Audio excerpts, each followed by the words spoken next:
했더니 며느리가 시어머니를 우습게 안 해요. 아들 셋 모두를 장가 보내고 요즘은 손주 보는 재미로 삽니다. 둘째가 첫 손자를 낳아서 애정이 가는데 둘째 며느리가 싹싹하고 음식까지 잘해서 손주도 봐주고 저녁도 자주 먹었죠. 아들만 키울 때는 애교도 없고 무뚝뚝해서 딸아이가 있었으면 했는데 둘째 며느리가 대화도 잘 통하고 예뻐서 나를 시어머니 말고 엄마처럼 편하게 대하라고 했죠.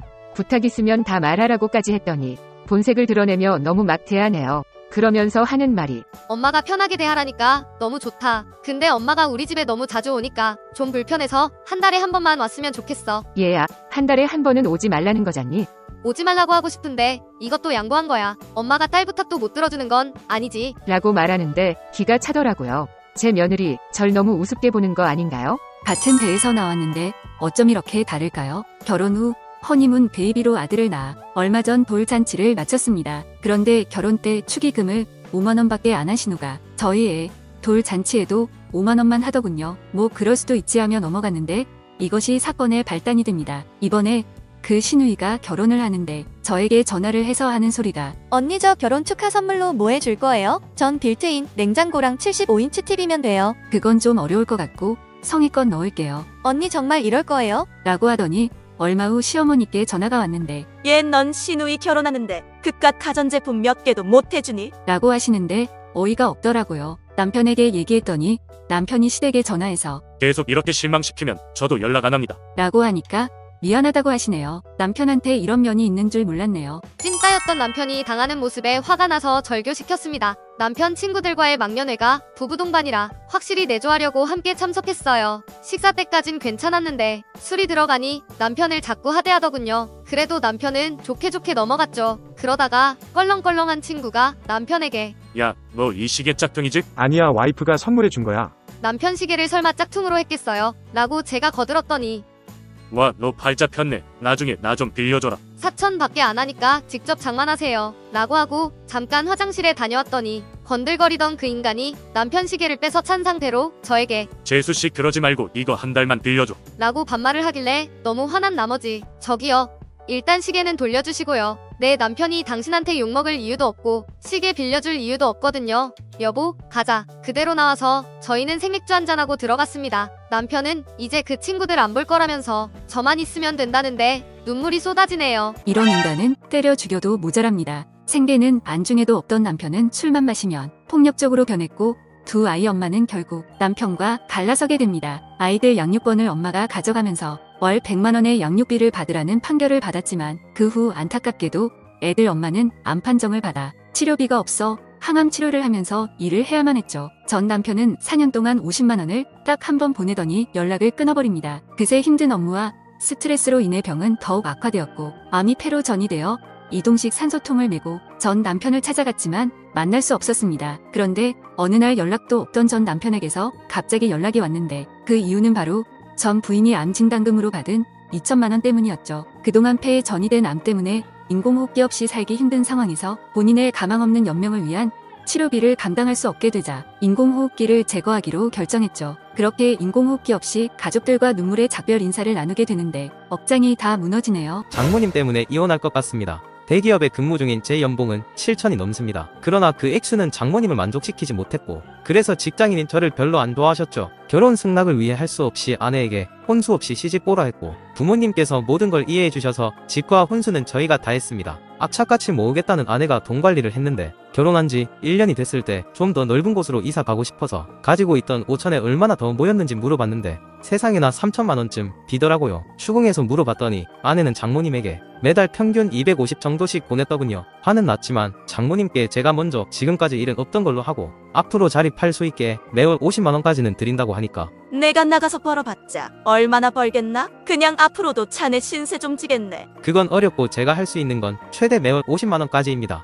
이렇게 마무리된 줄 알았는데 반년이 지나서 수개월 동안 연체된 아내 명의의 신용카드를 지금까지 장모님이 줄기차게 써오신 걸 알게 됐네요. 몇 년 동안 처가의 호구로 살아왔네요. 4개월 전 결혼하여 달콤한 신혼을 보내던 중 충격적인 사실을 알게 됐습니다. 볼링을 좋아해서 볼링 동호회에 나갔고 그곳에서 만난 아내는 성격도 잘 맞고 애교도 넘쳤습니다. 연애기간 아내와 한 번도 싸운 적도 없었고 모든 것이 잘 맞아 천생연분으로 여겼습니다. 나이도 조금 있는 30대 중반이었기에 자연스럽게 결혼 이야기가 나왔고 그렇게 일사천리로 결혼식까지 하게 됐죠. 그 후 아내 친구 커플들을 초대한 술자리에서 과거 애인 이야기를 하다 아내 친구가 말하길 너 예전에 3년 동안 동거했었잖아. 형부도 그거 알고 있니? 라고 얘기하는데 저는 순간 앞이 캄캄해지면서 아내에게 배신감이 들었습니다. 3년이나 같이 살았다면 결혼했던 것과 다름이 없다라고 생각되고 무엇보다도 아내가 동거했다는 사실 자체가 저를 너무 괴롭게 합니다. 저는 이제 어떻게 해야 할까요? 욕하는 남편과 계속 살아도 괜찮을까요? 결혼 후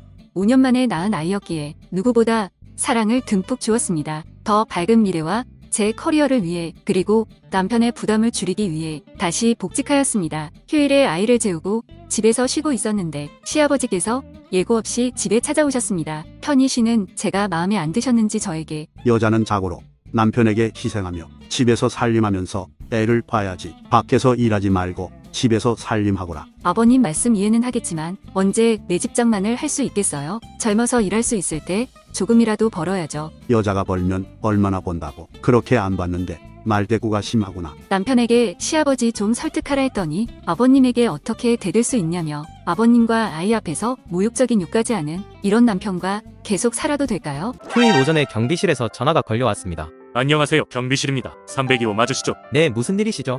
401호 학생이 자동차에 기스를 내서요. 뭐라고요?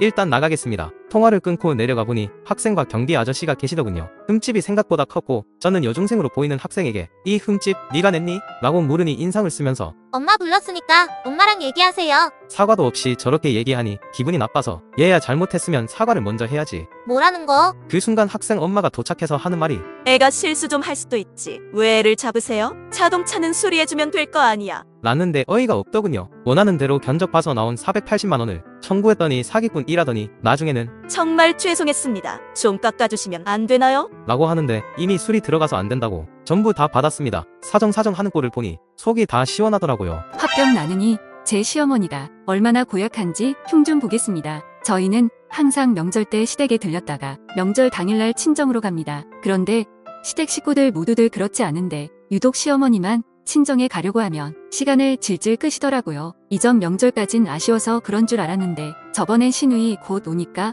얼굴 보고 가라시더니 시누이가 막상 도착하니까 저에게 얘야 상 차리지 않고 뭐 하고 있니? 라고 하시는데 어이가 없더라고요. 며느리를 조금이라도 더 부려먹으려는 정말 심보 고약한 모습에 얼마나 울컥하던지요. 길 막히는 거 뻔히 아시면서 왜 꼭 저러시는지. 거기에 눈치가 하나도 없는 남편은 소파에 널브러져 있고 한숨만 나오더군요. 어떻게 저런 인간을 믿고 결혼했었는지 정말 후회 막심하더라고요. 달라지고 싶어도 진짜 그럴 수는 없고 사연이라도 보내서 실컷 흉이라도 보려고요. 결혼한 지 15년 된 여자입니다. 남편과 아들하고 잘 지내다가도 시어머니께서만 올라오시면 집 분위기는 지옥이 됩니다. 얼마 전 남편 생일 때 일어난 일입니다. 회사가 어려워져 명예퇴직한 남편은 퇴직금을 불려보겠다고 코인 투자를 했다가 투자금을 모두 날렸습니다. 남편은 낙담하며 일거리를 찾고 있지만 할 일은 없고 저만 마트에서 알바를 하며 지내고 있었죠. 미역 살 돈이 없어 미역국도 못했는데 마침 시어머니께서 찾아오셨습니다. 너는 남편 생일에 미역국도 안 끓이고 세상에나 집에서 하는 게 뭐니?